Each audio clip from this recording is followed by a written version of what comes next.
So we are now less than 2 hours away from Blue Origin's historic space launch. Mark Strassman is on the ground in Van Horn, Texas, with more on the big day. So listen, Mark, you've covered commercial space travel, the space race for a very long time now. And I have to admit, up until recently, it just seemed like something far off in the future to me. And I'm actually finding myself getting sort of butterflies about this because the future is now. What stands out to you about today's launch? Oh, just what you said, the future is now. I was thinking the same thing as before you said it, and just that this moment that these companies have worked for the last 20 years, we're here. We had Richard Branson last week, we're having Jeff Bezos this week. Blue Origin has very methodically, and it's sort of step-by-step mantra and discipline, worked its way to the point where they feel comfortable flying people into space. And who are they putting as one of the very first folks to go up? They're putting the boss in, right? You don't put the boss on the line unless you think everything is going to go perfectly. And that's what they feel like they have today. They feel like they're ready.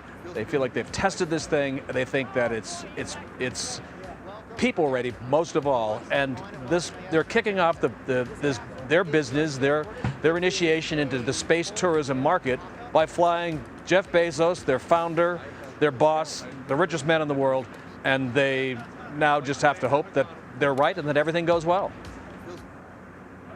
So, you're lucky enough to be there. So give us give us some color, give us the lay of the land. I know that, when NASA has sort of launches, people gather, they're like 2 miles away, they can't really see, but I've heard it is, amazing to watch a rocket launch. So tell me what it's like where you are. Are people gathering? How far away are you? Give us the details. Well, I'm standing about 3 miles from the launch pad, 3 miles right over my left shoulder. So we'll be able to see it just fine. It's a smaller rocket. It's not like the typical ones you see at the Kennedy Space Center. It's smaller, but it's still going to be very, very special to watch. All these launches are. Crowds is a different story. Blue Origin has closed Texas State Highway 54, which runs in front of this massive property here. Jeff Bezos owns somewhere reportedly between 300,000 and 350,000 acres out here in West Texas. He leases a small chunk of that land here to his spaceport. And the crowds are being kept way back, as I said, just because the roads are closed. Space fans want a glimpse of this moment. I'm not quite sure how much they're going to see. It could be pretty small if they see anything at all from where they are. But a lot of folks, of course, just want to be part of moments like this. And, one of the reasons we're here is because, let's face it, it is exciting. And they want to be part of that excitement. One of the things that I really got from your coverage and from doing some of the reading that I've been doing is that, safety, safety, safety, capital letters underlined. They don't want anything to go wrong. SpaceX has lost a couple of rockets.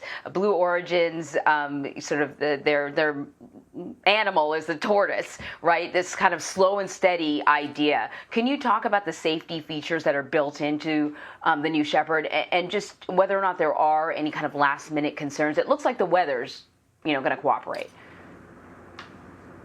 Does seem like all systems go. Barring for weather, certainly, and barring some sort of last-minute mechanical hiccup, it does seem like we're go for launch. They have tested this approach, their approach, which is the traditional vertical rocket with a capsule sitting on top, the one that most of us are used to who've watched space launches over the years. They've tested it 15 times, and all 15 times the capsule has returned to Earth safely. I think one of the more important features, safety features in this, is that there is a integrated autonomous escape system built into the capsule. It's controlled on the ground by the flight computer, but if something, God forbid, were to go wrong, if they felt like the folks inside the capsule were in danger, the computer hits the button and the capsule will launch from the rocket itself, fly away to safety. They've tested that too. It was a successful test, and that, of course, is the worst case scenario everybody here is hoping for, the best case scenario. You know, they know how much it costs an awful lot of money when things go wrong. But more than that, you know, you don't want anyone to lose their life. Virgin Galactic had something like that happen. They lost a test pilot. It set them back years. But also, you know, the loss of a life is something that is way more than the money and time that was lost. So. Fingers crossed. Mark, we're going to continue to watch your coverage, but thanks a lot for dipping in here with us. Great to talk to you, Anne Marie.